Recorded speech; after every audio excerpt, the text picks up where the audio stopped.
Girlfriend boyfriend से लेकर पति पत्नी, यूसीसी बदल देगा सबकी जिंदगी। मुसलमान और हिंदू सब दे ध्यान, यूसीसी से बदल जाएगा हिंदुस्तान। बिहार बंगाल से लेकर उत्तर प्रदेश आने वाला है यूसीसी, होगा बड़ा खेल। बाबा के बुलडोजर का असर तो पूरी दुनिया देख चुकी है, लेकिन अब लोग सोच रहे हैं कि बहुत जल्द अब यूपी में भी यूसीसी आ जाएगा। तो फिर क्या होगा? बिहार में अगर यूसीसी आ जाएगा तो क्या होगा? ममता बनर्जी के पश्चिम बंगाल में यूसीसी आ जाएगा तो क्या होगा? आज अगले 2 मिनट में हम आपको इन सारे सवालों का जवाब देने जा रहे हैं। यूसीसी की ऐसी बातें आपको बताने जा रहे हैं जिसे आप नहीं जानते होंगे, लेकिन जिसे जानना आपके लिए इस वक्त सबसे जरूरी है। सबसे पहले तो ये जान लीजिए कि 1947 में आजादी मिलने के बाद से ही आरएसएस का 3 ही एजेंडे रहे हैं। पहला, जम्मू कश्मीर से अनुच्छेद 370 को हटाना था। दूसरा, अयोध्या में राम मंदिर का निर्माण कराना। और तीसरा, पूरे देश में समान नागरिक संहिता लागू कराना।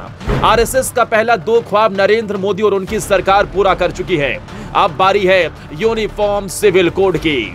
सबसे पहले वो नियम जान लीजिए जो लड़के और लड़कियों से जुड़े हैं।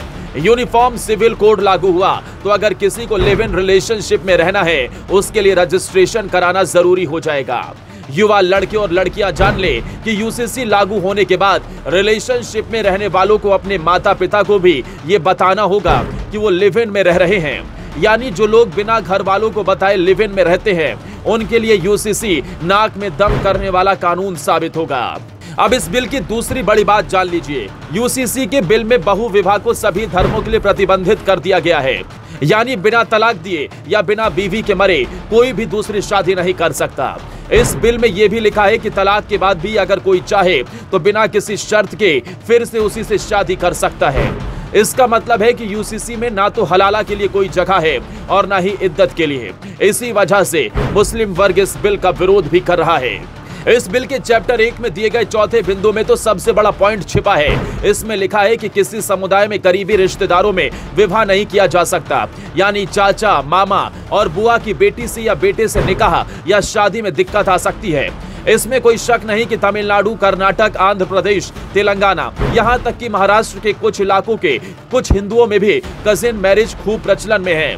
लेकिन चाचा, मामा, भाई और बुआ की बेटी से या बेटे से शादी और निकाह सबसे ज्यादा मुसलमान वर्ग में होता है। इसलिए यूसीसी में लिखी इन बातों को सही ढंग से समझना जरूरी है, क्योंकि इस बिल में यह भी लिखा है कि अगर इस तरह के रिवाज और चलन में मंजूरी है तो विवाह किया जा सकता है। यानी मुसलमानों को अभी परेशान होने की जरूरत नहीं है। हिंदुओं के एक बड़े वर्ग की बात करें तो एक ही गोत्र और परिवार में शादी का चलन सनातन धर्म में नहीं है, और इसकी सबसे बड़ी वजह आनुवांशिक बीमारियों के खतरे से खुद को बचाना है। वैसे पाकिस्तान में भी अब कजिन मैरिज के खिलाफ आवाज उठनी शुरू हो चुकी है। पाकिस्तान की एक्ट्रेस उस्ना शाह ने पाकिस्तानी सीरियल में कजिन मैरिज बढ़ावा देने पर आपत्ति जताई थी और कहा था कि परिवार में शादी करने की वजह से जो बच्चे पैदा हो रहे हैं वो कई बीमारियों के साथ पैदा हो रहे हैं। अब आखिर में यूसीसी की वो बात जान लीजिए जो पति और पत्नी के लिए सबसे जरूरी है। अगर पति की मौत हो गई और पत्नी ने दोबारा शादी की तो मुआवजे में माता पिता का भी हक होने का प्रस्ताव भी बिल में रखा गया है। पत्नी की मौत हो गई तो उसके माँ बाप की जिम्मेदारी पति पर होगी। पति पत्नी के बीच विवाद हुआ तो बच्चों की कस्टडी दादा दादी को देने का प्रस्ताव भी यूसीसी बिल में रखा गया है। इसके अलावा यूनिफॉर्म सिविल कोड के तहत लड़कियों की शादी की कानूनी उम्र 21 साल होगी, जो सभी के लिए लागू होगा। यानी 21 साल से पहले किसी भी लड़की की शादी नहीं हो सकती, वरना सजा मिल सकती है। अगर किसी ने ज्यादा दिमाग लगाया और शादी का रजिस्ट्रेशन नहीं कराया तो उसे सरकारी सुविधा से हाथ धोना पड़ सकता है।